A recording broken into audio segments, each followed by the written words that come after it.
Okay, welcome back to a TOEFL structure from Cambridge Preparation for the TOEFL Test Book. Page 165. Practice with nouns. Nah, kita akan latihan terkait kata benda. Nouns adalah kata benda. Ask yourself these questions when checking nouns. Berikut beberapa pertanyaan yang bisa kita tanyakan ketika akan mengecek kata benda. Pertanyaan pertama, what kind of noun is it? Is it count or non-count? Jenis apa dari kata benda itu? Kata benda itu jenisnya apa? Count atau non-count?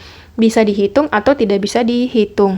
Atau bisa dibilang atau tidak bisa dibilang? Kedua, pertanyaan kedua, is there a quantifier with the noun that can be used to identify the nature of the noun? Apakah ada quantifier dengan kata benda itu yang bisa digunakan untuk mengidentifikasi nature dari kata benda tersebut? Nah, seperti ini, all, more, any, most quantifiersnya yang bisa memberikan informasi tentang kata benda tersebut. Oke, nanti lebih detail akan dibahas. Pertanyaan ketiga, is the form of the noun correct? Apakah bentuk dari nounnya sudah tepat? Oke, nanti lebih detail dibahas. Pertanyaan keempat, is the noun used in a noun position? Apakah kata benda itu sudah digunakan di posisi nounnya? Letaknya sudah tepat? Letaknya sudah tepatkah? Nah, pertanyaan kelima, is the correct form of the word used? Apakah bentuk katanya dari kata benda itu sudah betul digunakan? Karena misal invitation adalah noun, tapi dari bentuk kata dari invitation ada banyak, tapi banyak yang lain itu bisa jadi terlihat seperti noun memang, tapi dia itu ada verb, ternyata sebagai verb, adjective, dan adverb. Nah, lebih detail akan dibahas selanjutnya. Kita kembali ke pertanyaan pertama. What kind of noun is it? Is it count or non-count? Jadi pertanyaan pertama, kita harus identifikasi ini count atau non-count, terbilang atau tidak terbilang. Oke, A count noun refers to people or things that can be counted. Noun, kata benda itu bisa people atau things. Orang atau benda mati. Kata benda. Yang count berarti apakah bisa dihitung atau dibilang. You can put a number before this kind of noun. Nah, itu bisa kita simpan di depannya number. Seperti misal desk, desk, meja. Meja kan bisa dihitung, 1 meja, 2 meja, 3 meja. Itu bisa kita bilang. Nah, yang tidak bisa dibilang seperti air, udara. Kita tidak bisa bilang, katakan 1 udara, 2 udara, 3 udara. Nah, makanya di sini ada barisannya food, air, money, intelligence, itu tidak bisa dihitung atau non-count. Non-count. Nah, kalau kita kembali ke account noun, kalau kata bendanya bisa dihitung atau dibilang, kita bilang saja dibilang ya. Di depannya adjektif kita bisa tambahkan number. Put a number before. Number misal 1, 3, 1, 50, 1000. Itu. Kalau noun count tidak bisa. If the noun refers to one person or thing, it needs to be in the singular form.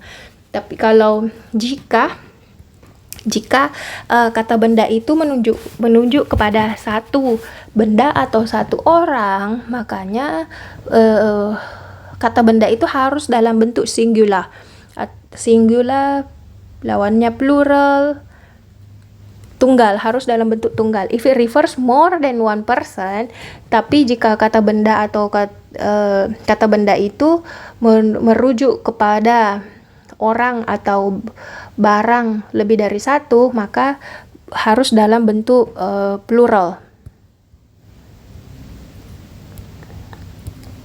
Nah, kita lihat misal bagaimana maksudnya. Desk tadi ini kan noun, desks, books. Ini noun semua. Desk itu harus ada number di depannya, boleh 1, di sini 1, 1, 3, 3. Terus jika merujuk kepada satu, maka kata bendanya bentuk singular. Nah, desk ini kan bentuknya singular karena tidak ada s. Ini desks pakai s, ini bentuk plural. Sama halnya dengan book di sini singular, books itu bentuknya plural karena dipasangkan dengan lebih dari satu, 50.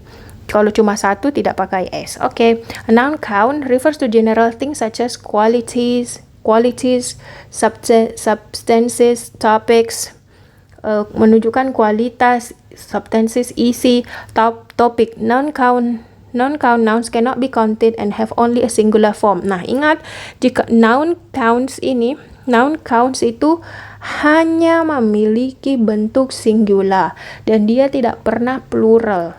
Nah, contoh noun counts yaitu makanan, udara, uang, intelligence, kecerdasan. Nah, money di sini jangan sampai kita anggap dia sebagai count. Itu tidak bisa dihitung. Uang itu di dalam bahasa Inggris tidak bisa dibilang 1 uang, 2 uang, 3 uang. Tapi nanti ada cara khusus bagaimana cara mengkaunkan benda-benda ini. Tapi belum dibahas di sini. Nouns can become account nouns when they are used to indicate types. Nah, ini salah satunya. Kata benda yang tidak bisa dibilang itu bisa dibilang ketika they are used to indicate types, ketika digunakan untuk menunjukkan tipe, jenis. Nah, contohnya the wines of California, the fruits of the Northwest. Seperti ini kan langsung jadi plural. Wine, fruit langsung jadi non counts can become count nouns, langsung jadi count noun karena ada pakai s. Fruits lebih dari satu. Wine juga kan liquid, air, itu tidak bisa dihitung. Tapi kita gunakan bentuk pluralnya, jadinya wines. Tapi wines di sini sudah lain maknanya, ada makna sendirinya yaitu indicate types, mengidentifikasi tipenya. Ternyata wine tipe California, yang dari California. Oke, pertanyaan kedua. Oke, ya, ingat berarti non count itu hanya bentuk singular, tidak boleh bentuk plural. Tapi dia bisa jadi bentuk count dan itu bisa plural. Kita tambahkan s asalkan mengidentifikasikan tipe, ada jenisnya. Nah, seperti tadi wines, ternyata winesnya California. Fruits, buah yang dari Northwest.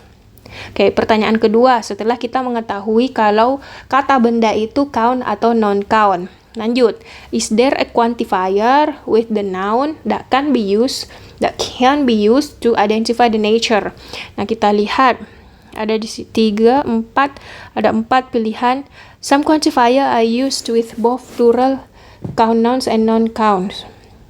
Nah, di sini ada banyak jenisnya. Beberapa quantifier, semua some quantifiers, some, beberapa itu bisa. Yang pertama bisa digunakan untuk both plural count dan non count. Nah, yang kedua only with non count. Yang C only with plural count. Yang D only singular count. Nah, jadi quantifiersnya ini bisa membantu kita mengidentifikasi noun-nounnya. Seperti yang pertama, quantifiers ini digunakan untuk plural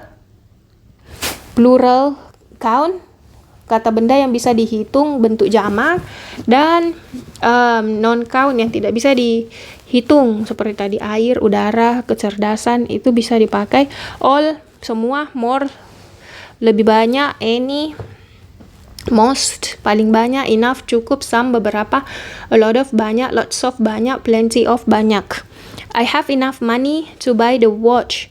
Money ini bisakah kita hitung? Tidak bisa dihitung. Jadi di sini non count.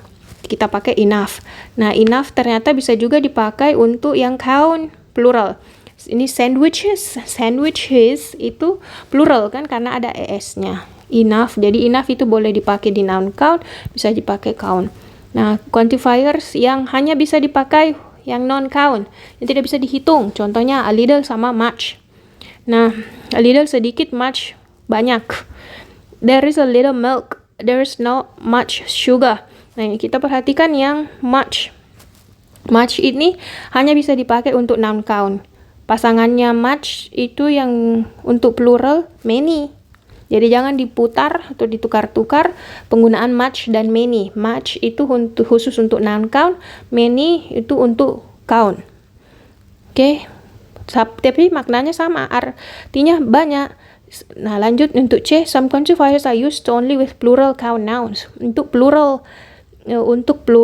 atau jamak yang bisa dihitung, both kan memang karena dipakai untuk dua.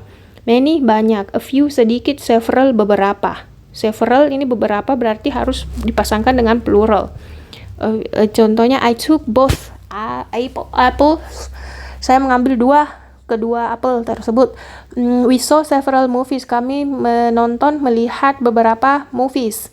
Several, nah ini semua kan dipasangkan dengan plural, jadi noun setelahnya ini harus bentuk plural juga. Contohnya both apple. Nah, kalau kita tulis both apple itu salah, tapi harus both apples pakai s. Oke, ini several movies. Setelah several harus plural, jadi harus movies, tidak boleh several movie. Jadi nanti kalau misal dapat TOEFL dapat tulisannya adalah several movie. Nah, ini berarti ini salah, movie-nya yang salah karena tidak sesuai dengan several yang harus dipasangkan dengan plural. Oke, lanjut deh. Some quantifiers are used only with singular count nouns. Hanya dipakai untuk singular, tunggal, kata benda yang bisa dihitung tunggal, kata benda ya.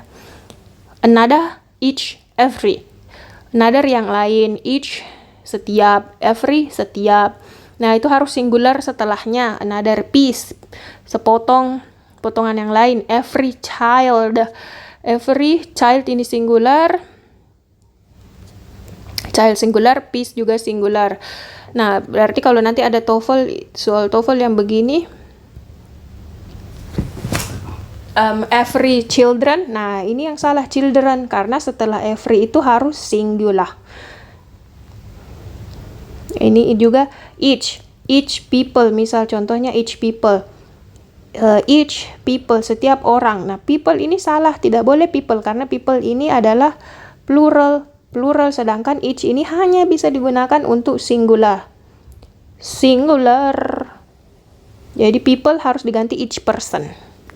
Oke, itu pertanyaan kedua. Kita lanjut untuk pertanyaan ketiga. Is the form of the noun correct? Apakah bentuk dari kata benda itu sudah betul? Nah, noun count nouns, kata benda tidak bisa dihitung, only have a singular. Nah, ini harus kita paham ya. Kata benda yang noun count yang tidak bisa dibilang hanya bentuk singular, tidak pernah bentuk plural. Most count nouns have a singular form and plural form. Nah, sedangkan kalau yang count nouns bisa dihitung, bisa singular, bisa plural, aman. The plural form for most nouns has an s or es ending. Ya, kalau bentuk plural kan biasa endingnya s atau es. However, there are other singular and plural patterns. Nah, walaupun ada beberapa plural patterns yang sebagai pengecualian. Nah, contohnya, some nouns form their plural with vowel change or an ending change. Nah, ini kata benda, tapi yang plural itu bukan penambahan s atau es, tapi cara mengubah pluralnya yaitu mengubah vowelnya, vokalnya, atau akhirannya yang diubah. Contoh, foot kan singular, bentuk pluralnya feet. Jadi ada banyak kaki atau dua kaki itu pakai feet. Jadi tidak ditulis foot. Goose jadinya geese, perubahan vokalnya. Tooth, gigi, satu gigi tooth. Kalau lebih dari satu gigi teeth. Perubahan vowelnya. O jadi e. Mouse, satu tikus. Kalau lebih dari satu tikus kita harus pakai mice. Louse, lice, I have no idea what this mean. Man, woman, women. satu perempuan, banyak perempuan, lebih dari satu. Oke, jadi itu mengubah vowelnya. Nah, yang bentuk plural yang lain, changing consonant before ending in s or es. Mengubah konsonannya sebelum kita tambah s atau es. Wolf, jadi F-nya semua diubah jadi F-nya diubah semua menjadi V. Oke, diubah dulu jadi konsonan dan ditambah S atau ES. Wolf jadinya wolves, leaves jadi daun. Jadi kalau mau bilang satu daun cuma ini leaf, tapi kalau ada banyak daun, many leaves. Wife, satu istri, kalau banyak istri, wives. Knife, knives. Oke. Lanjut, some nouns form their plural by adding and ending. Ada juga yang dari singular mengubah bentuk plural itu ditambah endingnya. Seperti child, anak, satu anak itu kita bilang one child, tapi kalau sudah banyak anak atau lebih dari satu, children. Kalau ox jadinya ditambah jadi ditambah en di endingnya jadinya oxen. Okay, some nouns have the same plural and singular form. Nah, ada juga kata benda yang bentuk plural dan bentuk singularnya sama. These nouns frequently refer to animals or fish. Nah, biasanya yang model-model begini itu untuk hewan ataupun ikan. However, there are exceptions, walaupun ada beberapa pengecualian. Nah, contohnya yang plural dan singularnya sama saja, tidak ada perubahan. Bison, deer, sheep, fish, salmon, trout, series, species, corpse, offspring, spacecraft. Contohnya, one fish is on the plate. Satu ikan di atas piring. Tapi kalau dua ikan, tidak bilang two fishes. Kita tetap pakai fish. Two fish are in the pan. Pan. Dua ikan ada di panci kayaknya. When a noun is used as an adjective, it takes a singular form. Nah, ketika kata benda digunakan sebagai adjektif, perubahan part of speech ini, ketika dia berubah jadi adjektif, itu harus bentuknya singular. Berarti singular adjektif ini tidak pakai plural. Contoh, we are leaving for 2 weeks. Nah, kami berangkat selama 2 minggu. 2 minggu. 2 ini kan tadi number. Lebih dari satu, jadi nounnya harus pakai s, 2 weeks. Nah, tapi kalau 2 weeks ini jadi adjektif di sini 2 week, itu weeknya tidak boleh pakai bentuk plural, walaupun 2 di depannya. Kita pakai singular week karena dia sekarang sebagai adjektif bukan noun. We are going on a 2-week vacation. Nounnya adalah vacation, yang menjelaskan kata benda adalah adjektif. Nah, nanti di TOEFL yang Longman itu ada dibahas begini, adjektif terus noun. Noun kata benda, adjektif kata sifat. Posisinya harus begini. Ataupun ada nanti pengecualian beberapa, tapi ini yang paling umum. Noun itu dideskripsikan oleh adjektif, dan adjektif yang mendeskripsikan itu sebelumnya noun. Nah, kita lihat vacation di sini adalah noun. Nah, vacation liburan itu dijelaskan vacation yang bagaimana, liburan yang bagaimana, yaitu liburan yang 2 minggu. Okay, interesting.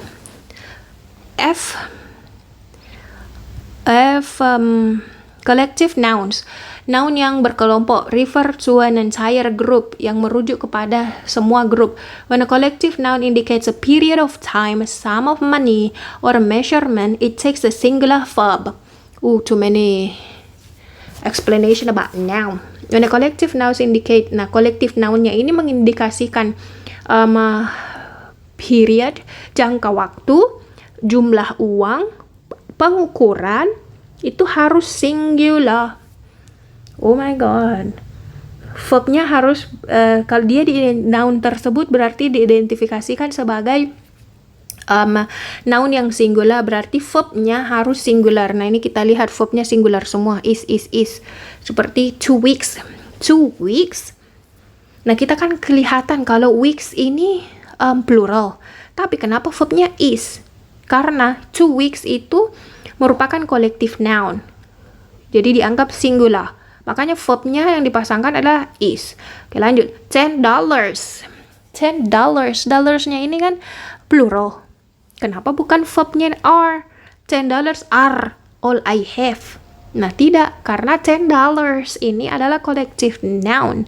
Collective noun yang menunjukkan sum of money.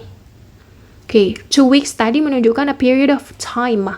Lanjut, 7 pounds is an average weight for a newborn. 7 pound adalah berat rata-rata dari anak baru lahir. Nah, 7 pounds, kalau kita lihat pounds ini kan jamak. Kenapa bukan are? 7 pounds are an average weight for a newborn. Kita pakai singular is karena 7 pounds ini adalah collective noun yang menunjukkan measurement, ukuran. Oke. Jadi misal ukuran tinggi 170 meters is, pakai is the requirement for getting accepted to be flight attendant, for example. Okay, G, some nouns end in S but are actually singular and take singular verbs. Oh, interesting. Ada beberapa kata yang itu benda berakhiran dengan S, tapi sebenarnya benda itu adalah singular dan harus berpasangan dengan kata kerja singular. Nah, contohnya mathematics, politics, physics, economics, civics, statistics. Nah, ini semua pakai S. Karena tidak ada vocab mathematics, politik, fisik, ekonomik, civic, statistik, semua harus pakai S. Karena dari sononya nounnya begitu, mathematics.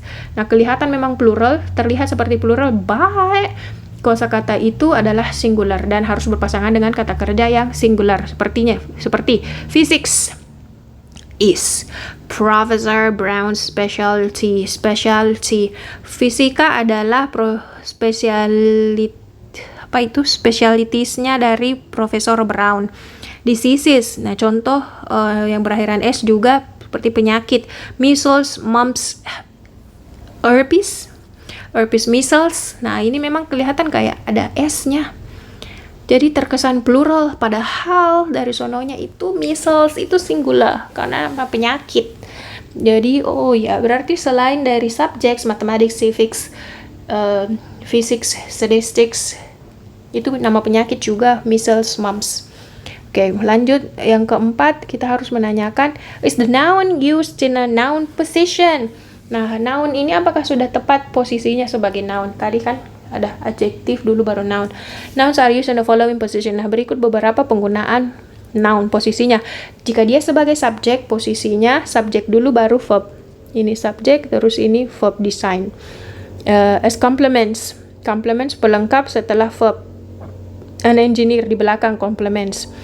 Object itu berarti setelah verb di belakang. Eric lent the book to the engineer. Object juga kepada Eric. Eric meminjamkan buku kepada insinyur. Terus ini Jan walked past the engineer. Jan berlalu melewati engineer. Objek di belakang-belakang berarti kalau objek, terus complements di belakang juga, subjek di depan sebelum verb. That's all. 5. Is the correct form of the word used? Nah, apakah bentuk katanya sudah tepat? Contoh, the form of a word depends on its position in sentence. Bentuk dari suatu kata itu bergantung pada posisinya di kalimat. See practice with word forms. Jadi praktisnya ada lebih lengkap di halaman 213. Notice how the word invitation changes form. Nah, kita bisa perhatikan invitation, undangan, itu bagaimana dia merubah bentuk-bentuknya. Dari kata undangan. Nah, dia bisa berbentuk noun, kata benda, kata kerja, verb, adjektif, kata sifat, adverb, kata keterangan. Nah, awalnya invitation itu kata kerjanya ini invitation, undangan. Undangan, invited, mengundang. Susan mengundang kita makan malam di hari Minggu. The hot chocolate looked very inviting. Sangat mengundang. The hot chocolate looked. Adjective looked. Iya, karena setelah looked LinkedIn verb harus adjektif. Nah, inviting ini adjektif. The hot chocolate mengundang. The man smiled invitingly as he opened the door. kata keterangan. The man, laki-laki ini senyum secara menyambut. Jadi senyumannya itu memperlihatkan sambutan. Invitingly, mengundang. Oh my god, invitingly adverb ini tugasnya adverb ini menjelaskan. Tugas dari adverb ini menjelaskan verb smile, bagaimana dia tersenyum mengundang. Oke, demikian untuk penjelasan dari practices with nouns. Anything about nouns, everything about nouns. Nah, video selanjutnya akan kita bahas practice with articles and demonstratives.